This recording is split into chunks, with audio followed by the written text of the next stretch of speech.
بسم اللہ الرحمن الرحیم۔ اسلامک انفارمیشن چینل کے سب بہن بھائیوں کو السلام علیکم ورحمۃ اللہ وبرکاتہ۔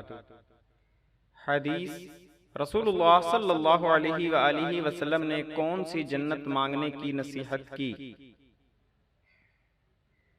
سنن ترمذی باب جنت کے درجات و مراتب کا بیان، حدیث نمبر 2531۔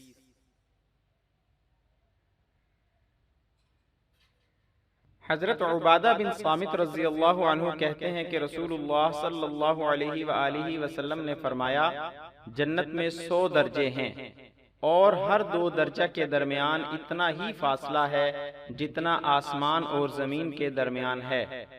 درجہ کے اعتبار سے فردوس اعلیٰ جنت ہے، اسی سے جنت کی 4 نہریں بہتی ہیں اور اسی کے اوپر عرش ہے، لہٰذا جب تم اللہ سے جنت مانگو تو فردوس مانگو۔